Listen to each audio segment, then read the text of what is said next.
Waalaikumsalam warahmatullahi wabarakatuh.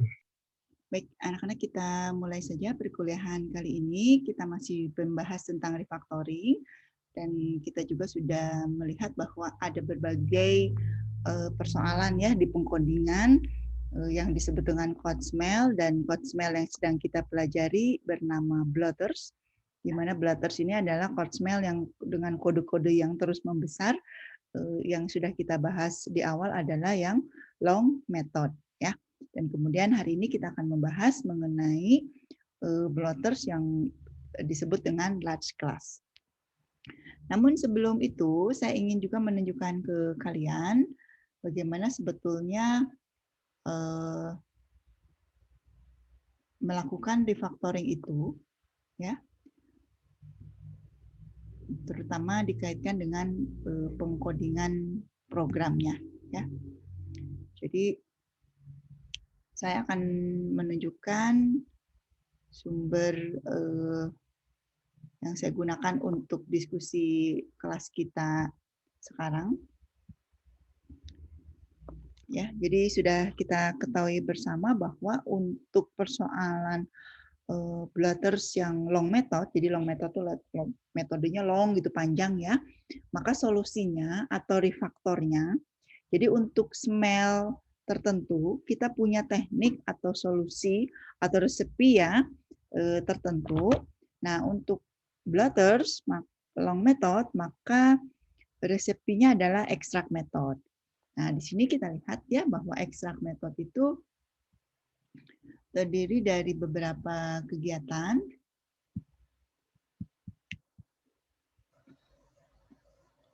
Nah, di sini kita lihat ya bagaimana sebuah kode program yang ini ceritanya dia long gitu, tetapi di sini kodenya omitted jadi tidak diperlihatkan keseluruhannya.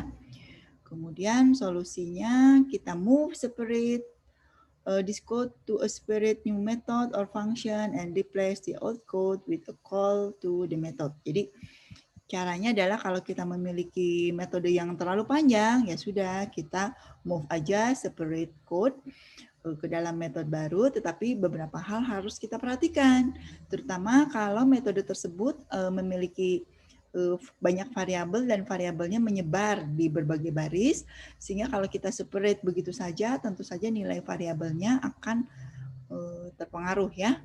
Dan satunya lagi kalau kita ada parameter. Nah, kalau kita ada di dalam kode metode kita ini terdapat pemanggilan metode-metode lain dengan berbagai parameter, maka itu harus diperhatikan juga bagaimana parameter itu dipergunakan di dalam metode kita. Dan juga kalau metode kita sendiri memiliki banyak parameter, nah parameternya tentu saja harus dikirimkan ke kode-kode yang kita pindahkan menjadi new method atau function tersebut. Nah, di sini sih dicontohkan untuk print awing ini kita buatkan print detail dan print detailnya dipanggil di dalam print awing ya, seperti ini nih. Jadi di print awingnya sekarang cukup memanggil metode-metode saja. Nah, ini mudah karena tidak ada parameter ya, lihat ya, tidak ada parameter yang harus diperhatikan. Kemudian untuk kita lihat ya, name sama get outstanding ini asumsinya ada di kelas kita ya, jadi ini variabel global gitu ya, bukan variabel lokal, sehingga pengkodingan atau pemindahan kode seperti ini cukup mudah, tidak ada yang perlu diperhatikan.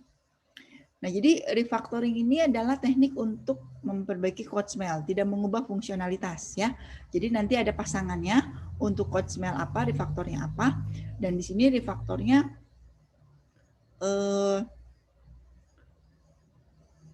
kalau kita memiliki metode yang long sehingga harder ya to figure sebetulnya metode ini ngapain sih saking longnya gitu ya, itu susah mempelajarinya, sehingga lebih baik kita lakukan refactoring ya.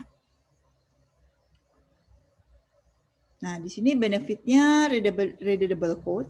Tentu saja kalau tujuannya refactoring ini membuat kode-kode kita mudah untuk dibaca ya. Jadi kita harus menyepakati, punya kesamaan persepsi. Kode yang mudah dibaca itu yang seperti apa? Ya contohnya tadi kode yang kedua ya itu berisi dengan potongan-potongan pemanggilan metode-metode. Itu tuh lebih mudah dibaca dibandingkan kita punya satu metode yang isinya mungkin sampai ratusan baris gitu. Itu akan susah dipahami kode ini metode ini tujuannya apa. Sebenarnya kalau kita melihat lagi ke konsep, ketika kita membuat sebuah kelas, harus jelas tujuan kelas ini apa.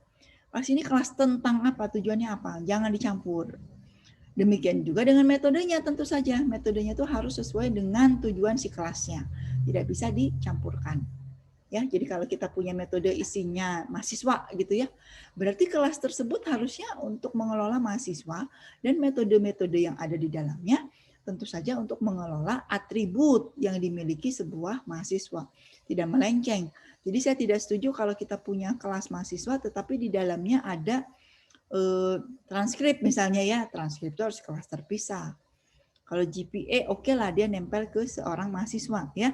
Tetapi kalau misalnya ada pengelolaan lain seperti KHS atau dia mengambil kontrak mata kuliah atau nilai itu nggak cocok ada di kelas mahasiswa. Nilai itu harusnya entitas terpisah, kelas terpisah. Nanti dia related terhubung ke kelas mahasiswa. Kalau kita sudah terbiasa menggunakan table-table, terbiasa atau mahir melakukan perancangan database, sebetulnya prinsip kelas itu sama ya. Sebuah table itu harus satu tujuan, kelas juga sama. Nggak ada tuh table nilai nyampur dengan table mahasiswa. Kalau ada yang masih seperti itu, berarti harus melakukan normalisasi. Nah, seperti itu ya.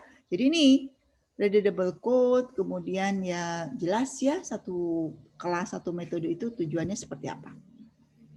Nah, let's go to application ya.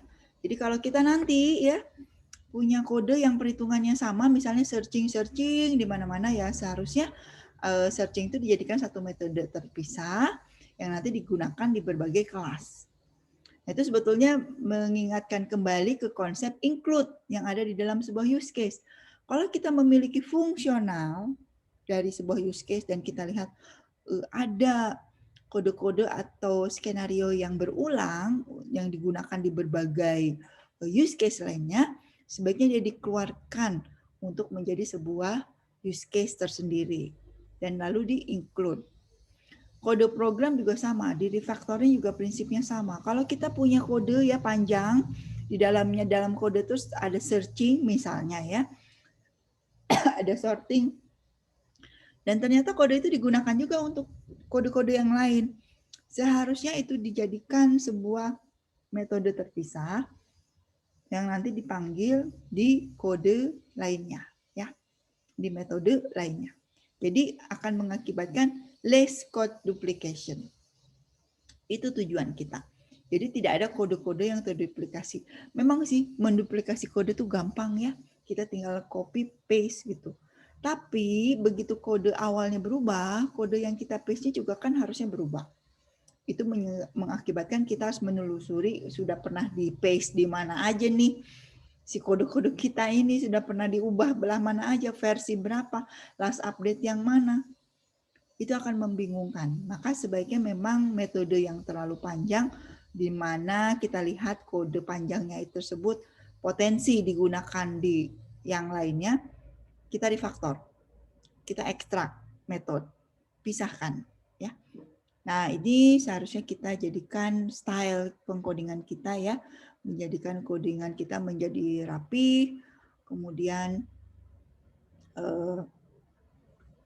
ketika ada perubahan tidak mengakibatkan harus diubah total ya. Nah, ini ada practice time. Saya ingin menunjukkan ini ya hari ini. Jadi kita lihat ya. Di sini sudah dipertunjukkan kode program.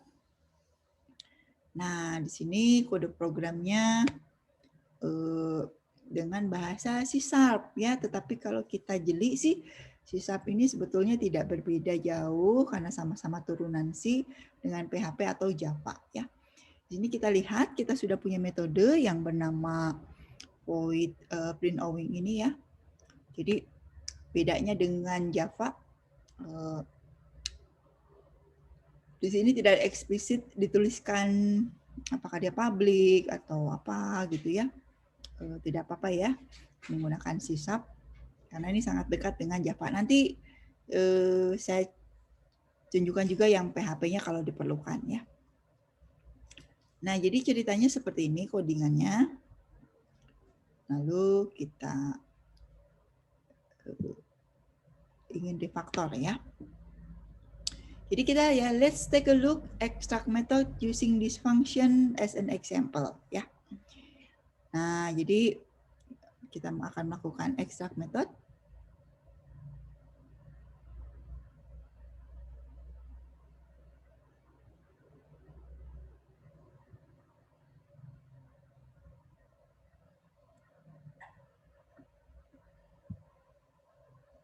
We begin with a very simple case. The code of displaying a banner can be easily extracted via copy and paste. Ya, jadi kita mulai dulu dari yang paling gampang, meskipun jadi bertanya-tanya kenapa sih contohnya gampang banget? Ya karena kita nanti kita akan lihat juga kalau kodenya memang sudah kompleks ya. Di sini kita akan memindahkan yang print line ini. Kalau di C# write line ya, kalau di kita system out print line. Kita pindahkan, lalu kita buatkan kodenya dulu ya untuk print banner itu.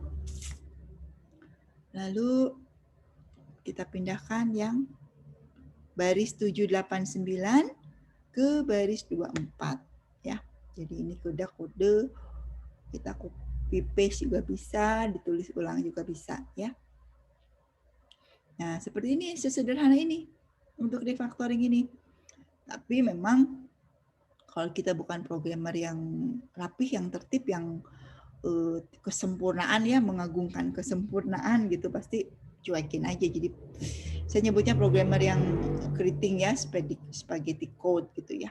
Jadi kita pindahin dulu, jangan dulu dihapus. Setelah kita pindahkan kodenya, kita buat lalu kita pindahkan, baru kita melakukan penghapusan ya.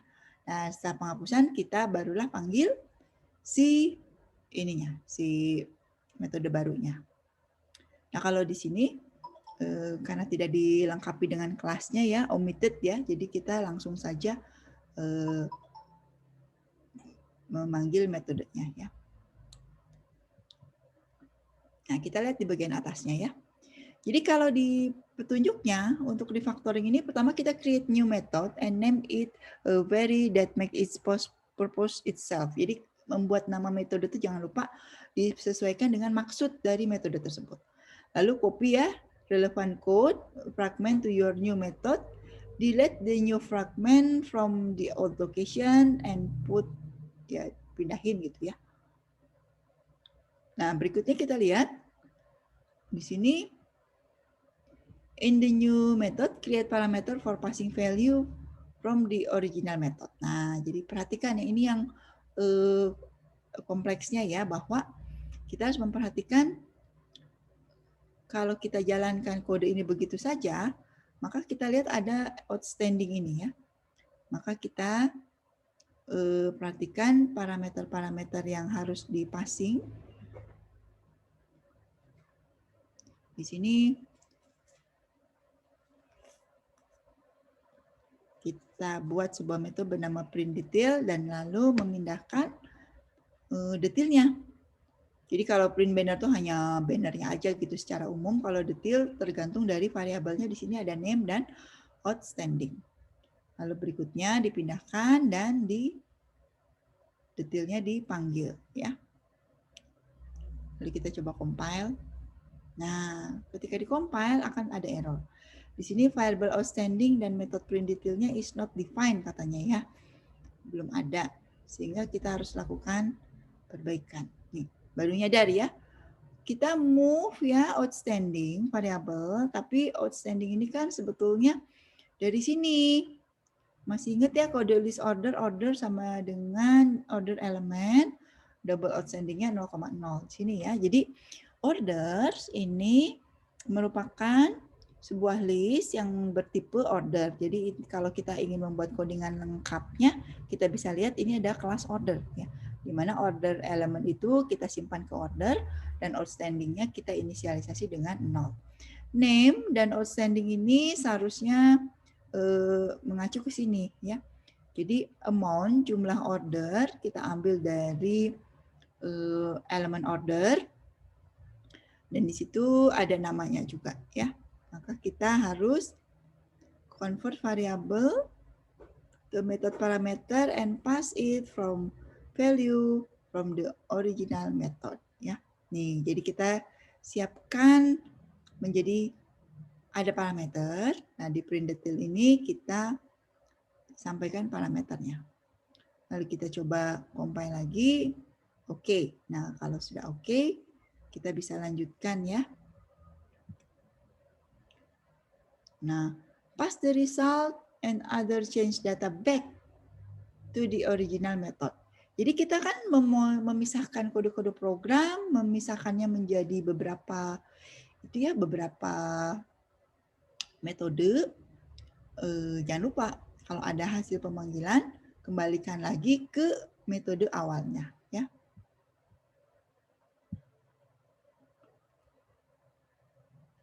Di sini ada get outstanding. Nah, kita mau pindahkan ya. Outstanding ini isinya disorder, order element, kemudian double outstanding, kita assign, lalu kita get amount ya. Untuk setiap outstanding itu kita get amount kan. Di sini outstandingnya kita tambahkan ke order dari order get amount tersebut.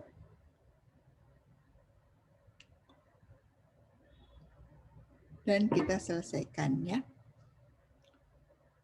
Jangan lupa get outstanding-nya kita panggil dari atas ya. In this case, additional difficulties are caused by a local variable to which new variable are assigned.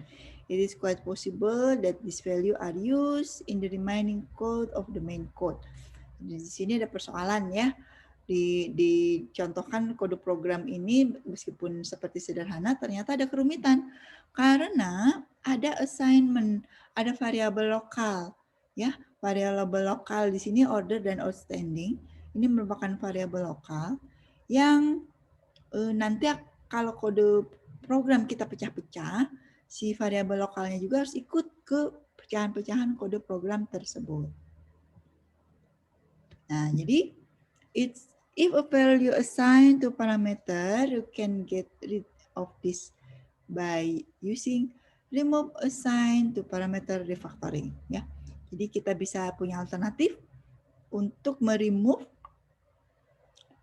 assignment jadi parameter refactoring. Nah, kita lihat dulu variabelnya ya. Jadi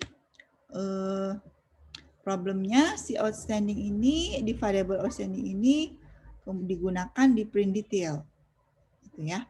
Di print detail call nih harus memanggil outstanding.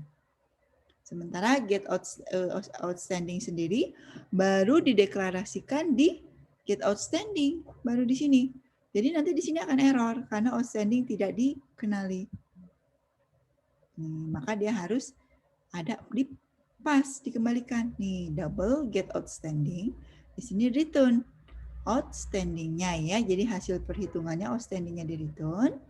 Nanti returnnya itu dipanggil di metode utama pada saat memanggil get outstanding.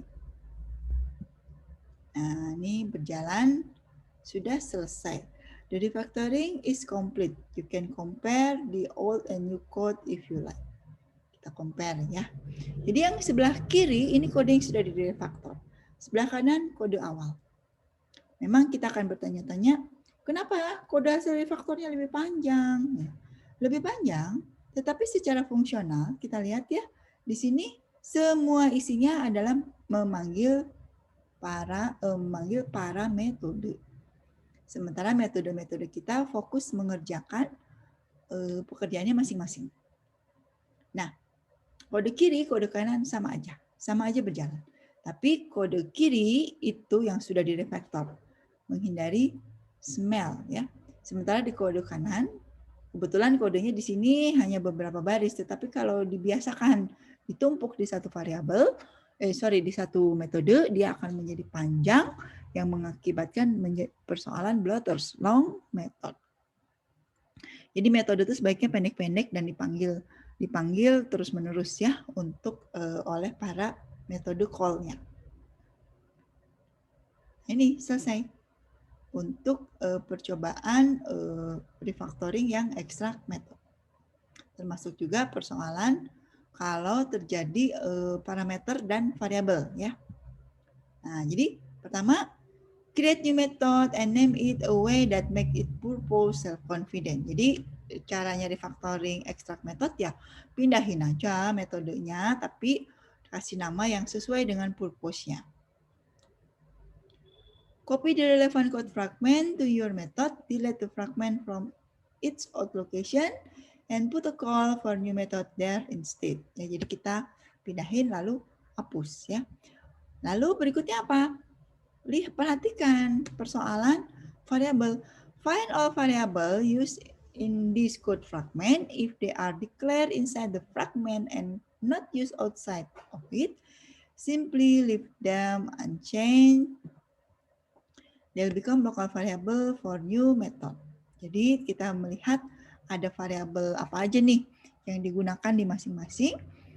Kalau misalnya hanya digunakan di deklarasi di internal fragment dan tidak diperlukan di outside-nya, ya sudah, dia menjadi local variable di new method tersebut.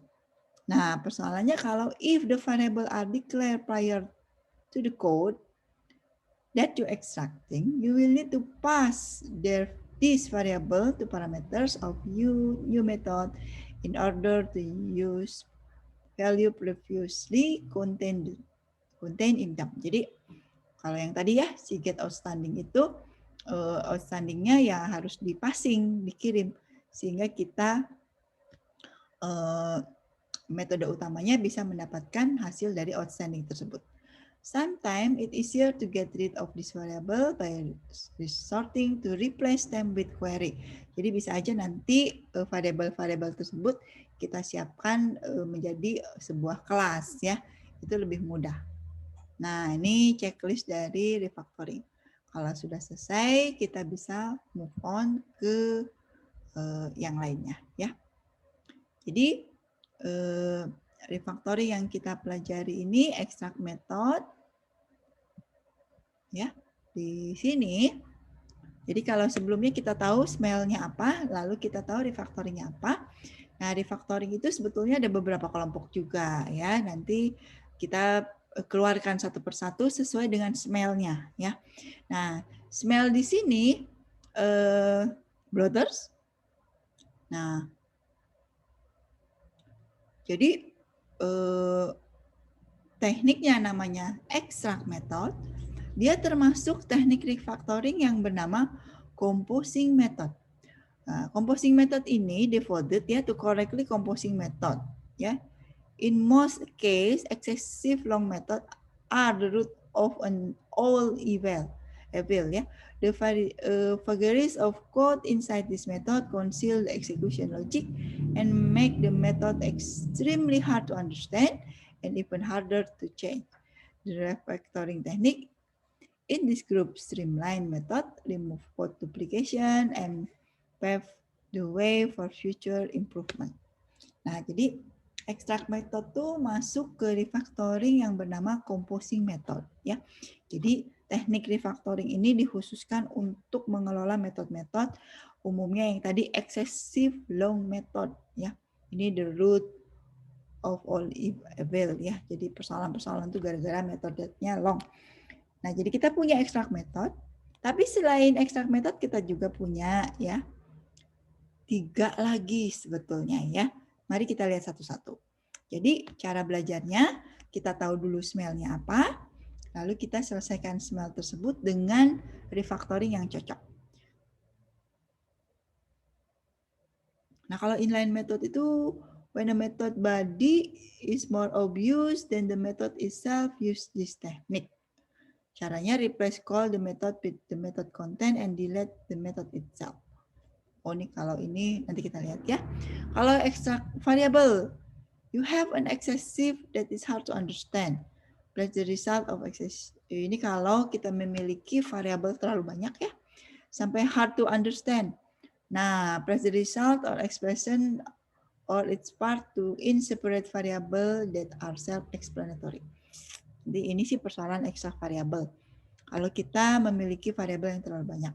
Kalau inline term, you have a temporary variable that is assigned the result of an simple expression and nothing more. Nah, jadi ini sih kalau kita memiliki variabel yang assign ya, the result untuk menunjukkan simple expression. Ini beda case-nya dengan long method itu ya. Coba kita lihat yang inline method. So, kita lihat contohnya ya. When the method body is more obvious than the method itself, use this technique. Coba kita lihat maksudnya seperti apa. Ini smell yang apa nih ya. Ini bukan smell yang bloaters ya ternyata. Jadi refactory yang composing method bisa digunakan untuk excessive long method itu yang bloaters atau persoalan ini. Persoalan ini apa? Nama kelasnya pizza delivery. Kita lihat nama metodenya in get rating. Lalu kita lihat ratingnya more than 5 late delivers. Lalu ada metode yang bernama more than 5 late deliveries, return number of late delivery lebih besar dari 5 ya. Kita lihat. Solusinya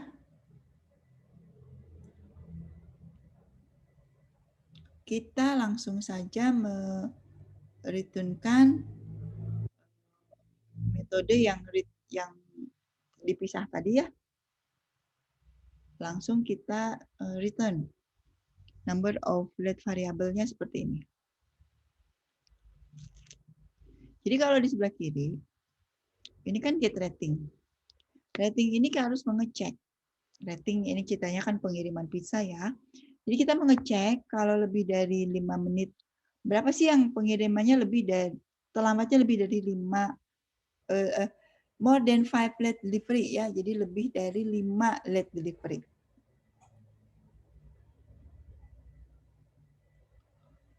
Nah, kita mengecek ada berapa sih yang number of late deliveries. Jadi kita akan mengecek berapa yang late delivery-nya lebih dari 5 ya. Apakah true atau false ya. Kalau dia true maka rate, kalau tidak maka tidak dilakukan get rating. Nah, kode yang sebelah kanan ini return number of late deliverable-nya langsung saja dijadikan kondisional ya. Return, masih tahu ya return itu kan bisa ada kondisi di situ.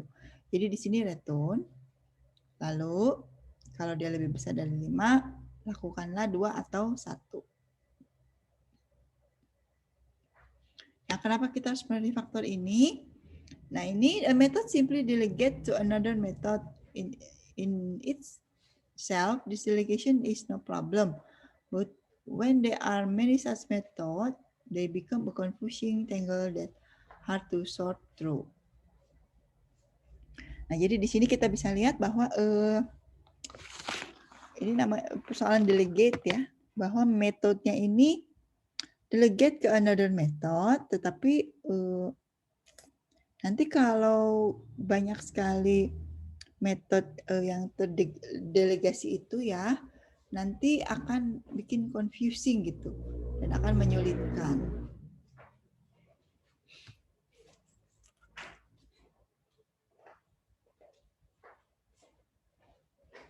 Nah, di sini mungkin metodenya aren't too short ya, secara original. But become that way as changes are made to the program. Jadi akhirnya menjadi begitu ada perubahan-perubahan menjadi too short ya. Nah, di sini kita akan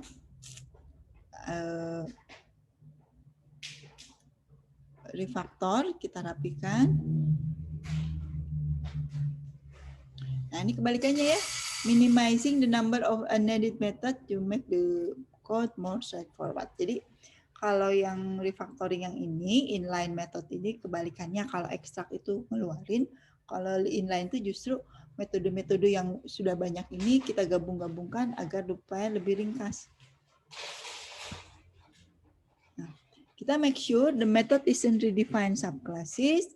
If the method is defined from this technique, find all calls to the method, replace this call with the content of the method. Ya, jadi sebetulnya ini daripada kita membuat metode yang kemudian kita call, lebih baik isi dari metode tersebut langsung saja ditaruh di main method, ya, metode utama yang sebelum dilakukan refactor.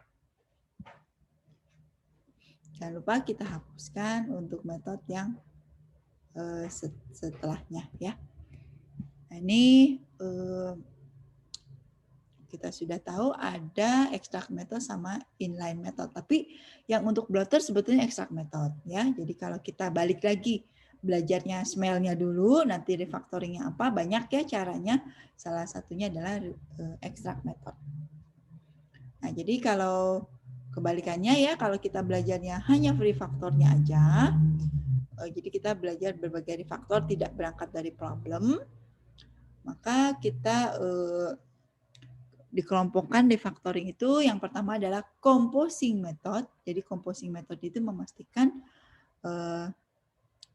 isi method itu bisa sesuai ya. Jangan kalau metode dia terlalu panjang maka dipotong-potong, bikin metode baru. Kalau inline justru kebalik ya.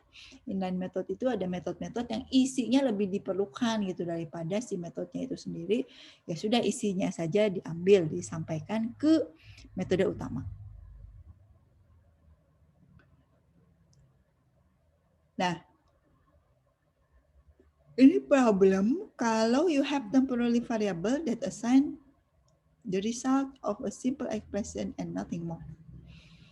Jadi kita melihat kita memiliki metode hash discount, mengembalikan boolean. Di sini variabelnya order.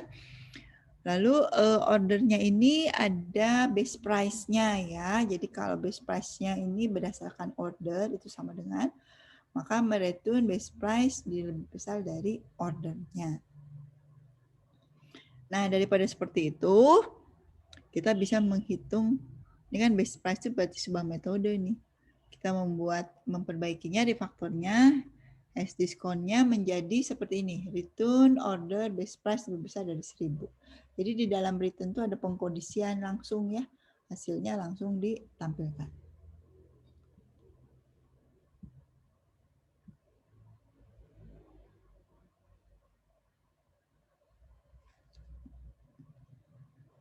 Nah,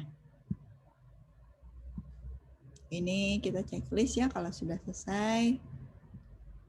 Nah, jadi memang kalau seperti ini, kita mempelajarinya itu ada refaktor apa saja, lalu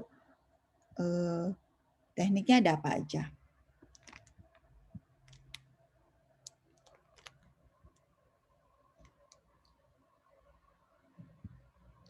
Nah, kita lihat.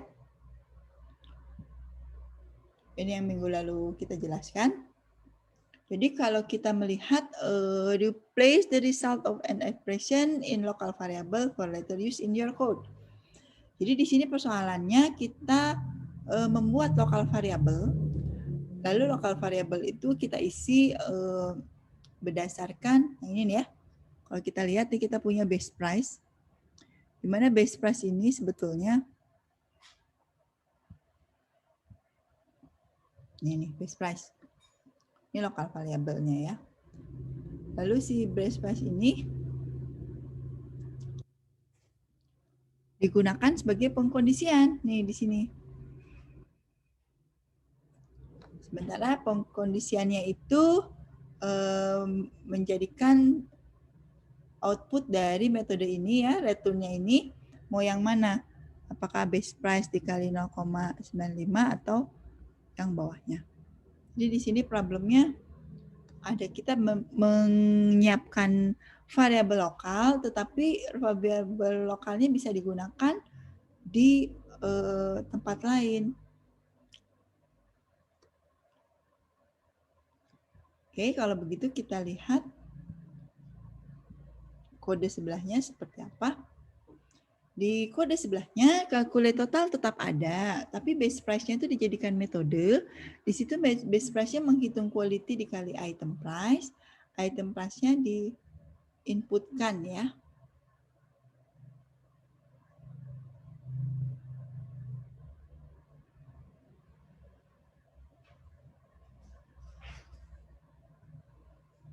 Baik, kita lihat sekarang.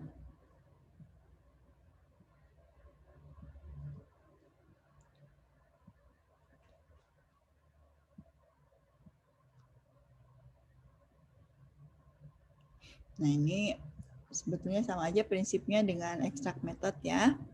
Untuk menghindari kode-kode ekspresi yang berulang, ya seharusnya memang begitu, dipisahkan aja jadi metode-metode terpisah. Kemudian code benefitnya readability ya. Jadi kualitas yang dihasilkannya kode program ini menjadi lebih teliti.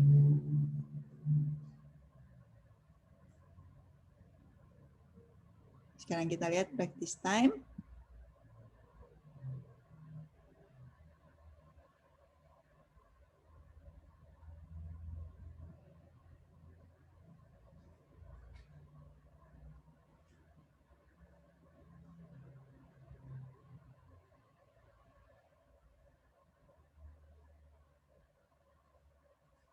Mari kita lihat di sini.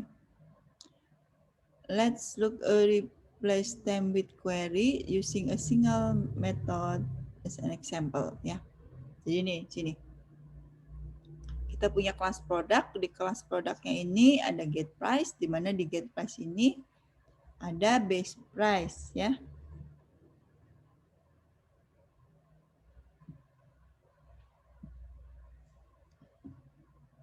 Di sini kita bisa memperhatikan bahwa base price ini dan diskon faktor ini merupakan variabel yang disiapkan. Masih ingat ya kalau di kelas itu kalau di sebuah variabel ada di dalam metode, maka itu disebutnya dengan variabel lokal. Tapi kalau dia di luar metode, itu yang disebut dengan variabel global dari kelas tersebut.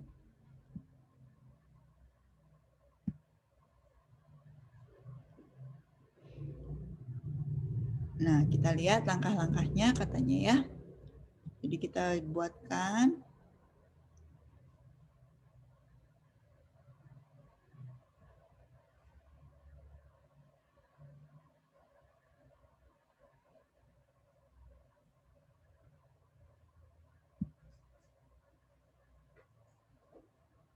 Nah, jadi kita jalankan. Kalau semuanya sudah cek oke, maka kita sandingkan dengan kode yang setelah dilakukan refactor.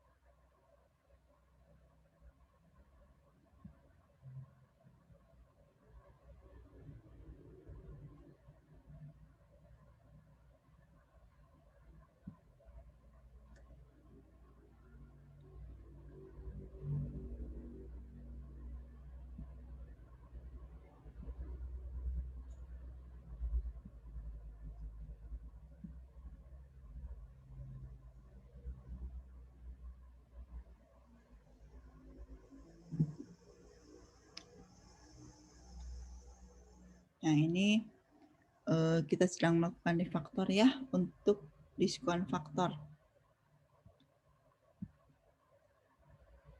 Jadi diskon faktor ini tidak harus ya dia mengambil dari metode yang baru ya yang disiapkan yang bernama diskon faktor.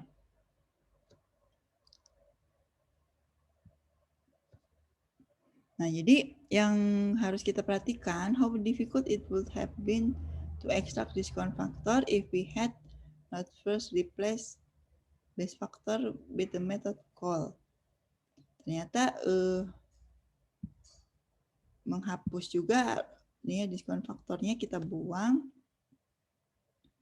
dan kita memanggil kelas atau metode diskon faktor tersebut.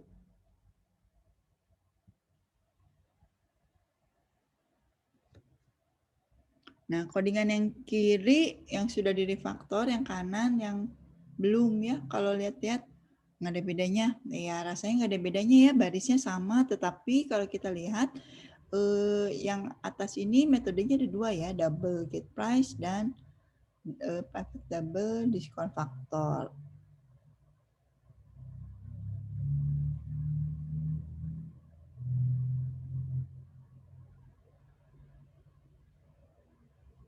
Oke, ada yang mau ditanyakan dulu sampai sini?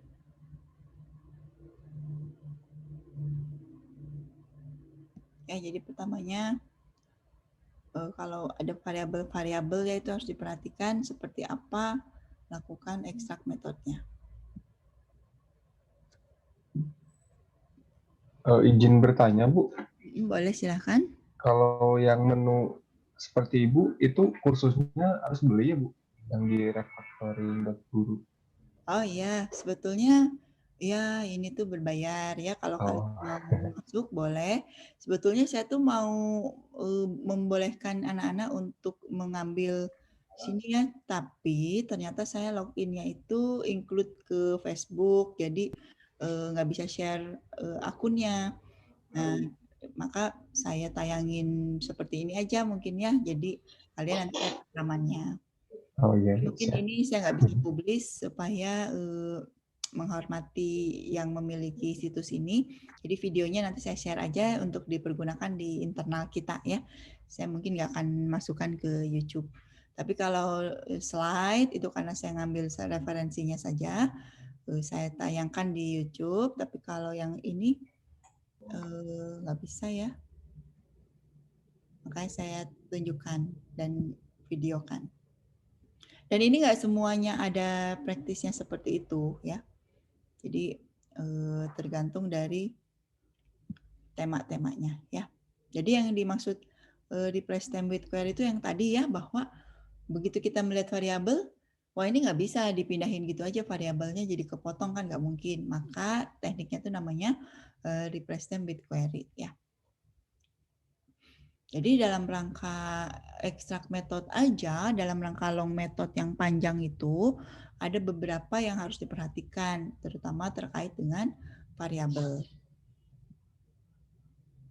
Kita lihat lagi ya, yang split temporally variable, ini kejadiannya apa sih? If you have a local variable that used to store various intermediate value inside the method except for cycle variable. Contohnya gini, kita punya variabel namanya temp.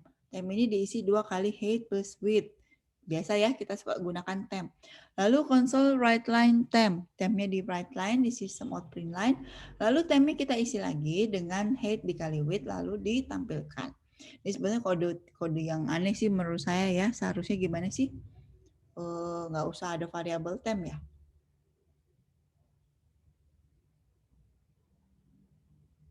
Seharusnya sih langsung aja kali ya sistem output. Oh enggak deng, variabel temnya ini mau dipakai terus untuk berbagai perhitungan, sehingga bisa saja kita sistem output line 2 kali height kali width gitu, plus width gitu ya, atau sistem output line height kali width. Tetapi kita butuh angka tem ini untuk disimpan, untuk dipergunakan sebaik-baiknya untuk perhitungan-perhitungan lainnya. Nah, sehingga solusinya seharusnya kita menggunakan different value, perimeter 2 kali height tambah width, lalu right line. Nah ini sih tidak terkait long method ya. Ini split temporally variable tuh kalau kita barangkali ada yang terbiasa, yang kode sebelah kiri, temporally itu males satu aja variabelnya, nanti kita replace, kita timpah ya. Itu orang kalau ngoding sering begitu. Terutama untuk codingan yang tidak mensyaratkan ada deklarasi. Kalau Java kan harus dideklarasikan dulu ya. Atau jadi di tengah-tengah program, saya butuh variabel, langsung aja main variabel di situ. Lalu di dalam codingannya disebutnya temp gitu ya. Lalu ditimpah lagi. Itu kita sepakat ya, kalau dilihat seperti ini itu harus direfaktor. Direfaktornya mudah, tinggal dibuatkan saja variabel yang bersesuaian. Ya, jadi yang sebelah kanan itu codingan yang lebih baik.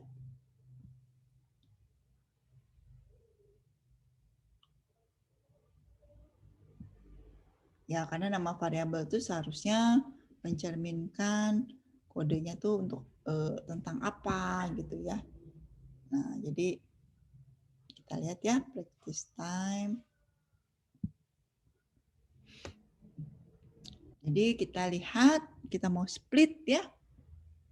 Seperti apa sih? Di sini kita punya metode namanya get distance travel let ya. Ada parameternya in time. Lalu ada double result, double ACC ya. ACC ini diisi dengan primary force dibagi mass. Lalu kita punya variable primary time. Nah, isinya rumus nih, minimum dari time dan delay ya, dari function math. Kalau di Java juga ada ya, Java util untuk perhitungan-perhitungan matematis. Di sini diambil minimumnya dari time dan delay tersebut, lalu result ini berisi 0,5 kali account dikali prime time kali prime time. Ya, rumusnya ceritanya begini gitu ya. Kita mengcoding seperti ini, secondary time sama dengan time dikurangi delay. If second time lebih besar dari 0, double primary val sama dengan akun kali delay ya. Akun sama dengan primary force plus secondary force dibagi mass. Result itu primary val kali secondary time ditambahkan 0,5 kali akun kali secondary time kali secondary time. Jadi secara rumus seperti ini. Jadi kita lihat ya, dari perhitungan di sini kita melihat, aduh ini variabel banyak banget ya. Ada result, ada akun, ada primary force, ada mass, lalu ada primary time, ada delay, ada result. Nah, lalu di sini ada secondary time. Udah ya. Ada ACC ya, ACC itu mungkin akun. Accelerate ya. Accelerate ini primary force bagi mass. Nah, ini rumusnya begini. Jadi kalau kita membuatkan program, aplikasi yang banyak perhitungan-perhitungan ya, rumus-rumus, ya kita akan berhadapan dengan yang seperti ini. Di sini kita melihat bahwa ini sih calculate the movement of a ball in space as a function of time and force acting on it gitu ya.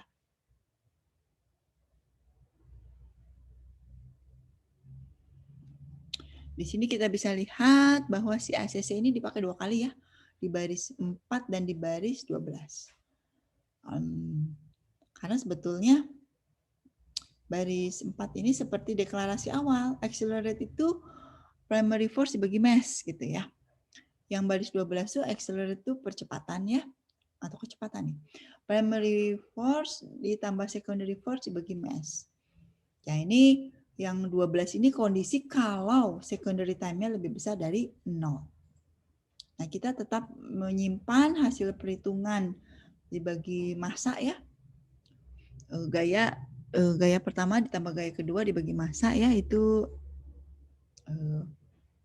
disimpan di variable ACC ini.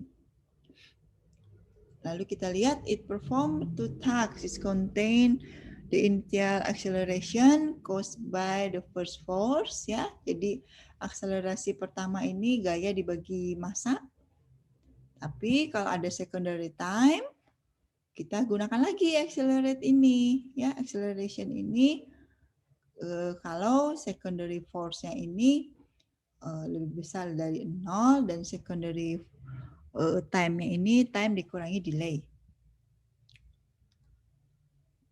Nah, maka ini kita harus gunakan split ya. Sebenarnya harus di split. Jadi jangan dibiasakan menggunakan variabel yang sama untuk rumus yang berbeda. Kayaknya kita ngerti ya, harusnya tahu. Tapi kalau udah ngoding atau apalagi ini bagian dari modification request, ya pasti taruhnya di variabel yang sama juga. Toh tujuannya sama kok, acceleration gitu. Ayo udah, kalau kasus pertama ini seperti inisialisasi, acceleration-nya hanya bisa dari primary force.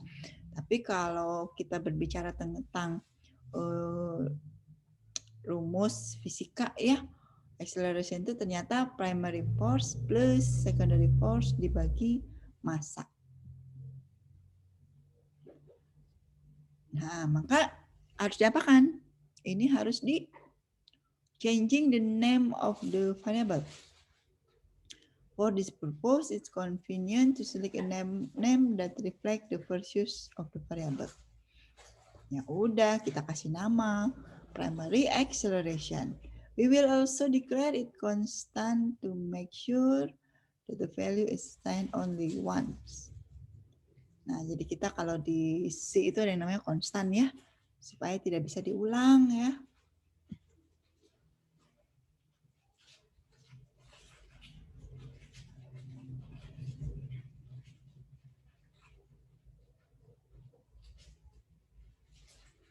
Oke, jadi kita bisa lihat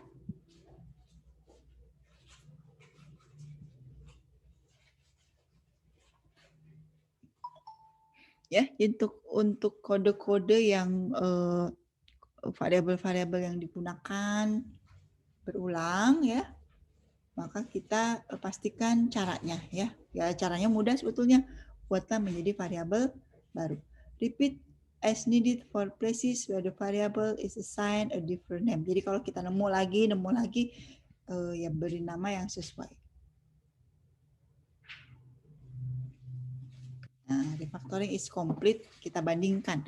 Kalau dari sisi jumlah kode kok kayaknya sama aja ya, tetapi dari sisi maksud kita lihat variabel-variabel yang digunakan lebih mudah dibaca, lebih mudah dipahami ya dibandingkan yang pertama kita bingung ACC itu apa. Kalau di yang kedua sudah dijelaskan itu acceleration ya, dan acceleration-nya itu tidak ditimpa tapi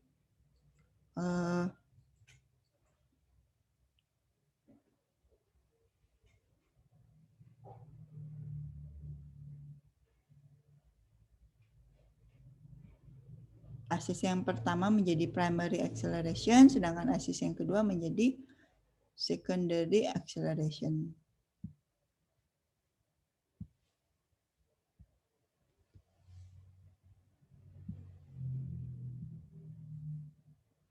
Oke, ini sudah.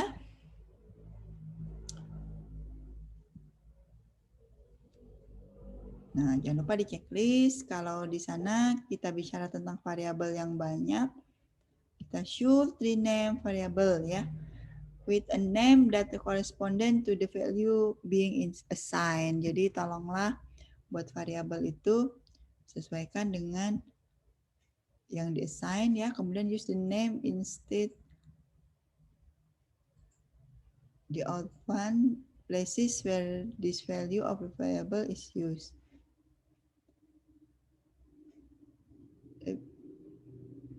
Repeat as needed for places where the variable is assigned a different name.